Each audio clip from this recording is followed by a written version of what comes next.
दिसलं पाहिजे ना, काळजी सरळ होते बा. मी त्यांच्या पाठीमाग होतो फक्त.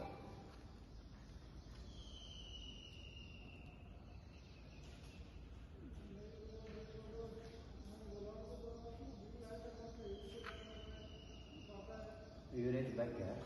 हो सर. युरियाची बॅग जवळ जा ना.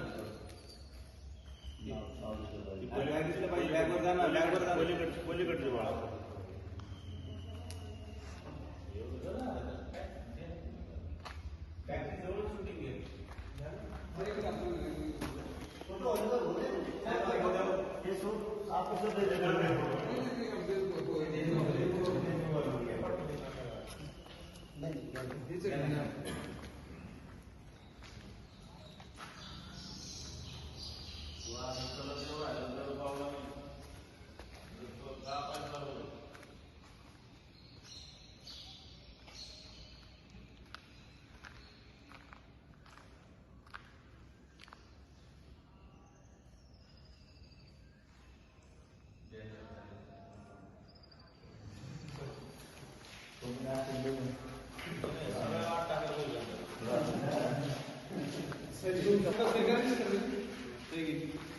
काय सांगा सर, ही कारवाई करण्यात आलेली आहे आज, ही कशा प्रकारची कारवाई करण्यात आलेली आहे आणि किती लाखाचा हा लिखित माल या ठिकाणी पकडण्यात आलेला आहे?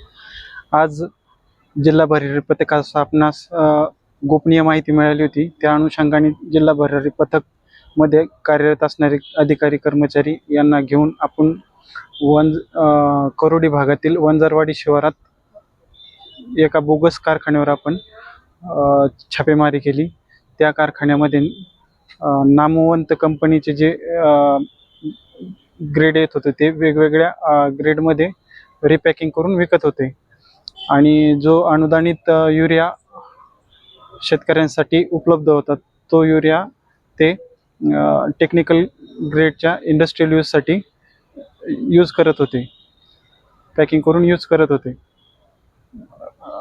आणि जे स्वस्त ग्रेडचे जे खतं आहे ते खतं कॉम्प्लेक्स ग्रेडमध्ये भरीत होते आणि तसंच ते जास्त पैशाला विकत होते.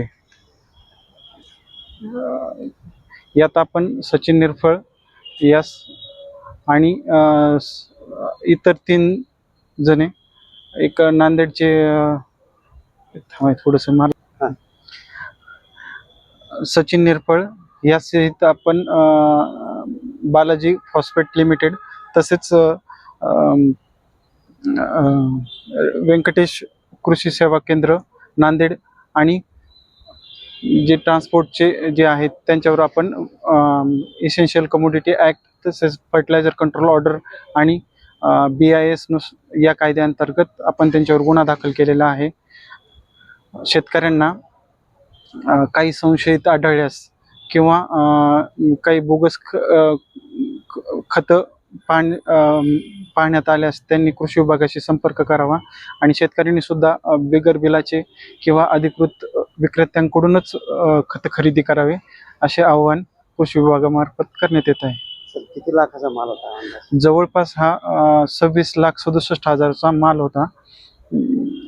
तो वेगवेगळ्या ग्रेडचा होता.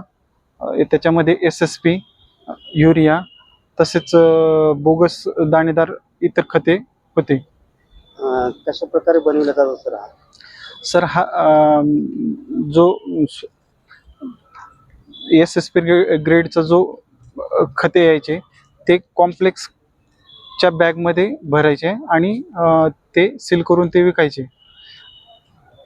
अंदाजे समजा तिथे काय काय साहित्य मिळून आलं आपल्याला जवळपास बोगस खताच्या बॅगा ज्या नामवंत कंपनीच्या आहे इफको वगैरे त्यांच्या बोगस प्रिंट केलेल्या खताच्या बॅगा जवळपास 15,000च्या आसपास बॅगा आढळून आल्या आणि युरिया हा म्हणजे अनुदानित युरिया सुद्धा आढळून आला त्यामध्ये. काय सांगाल सर या कारवाईबद्दल?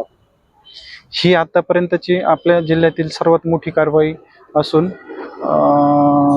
ह्या 2-3 वर्षामध्ये अशी पूर्ण महाराष्ट्रामध्ये सुद्धा ही सर्वात मोठी आतापर्यंत कारवाई आहे. जवळपास ही 24 तास कारवाई चालली.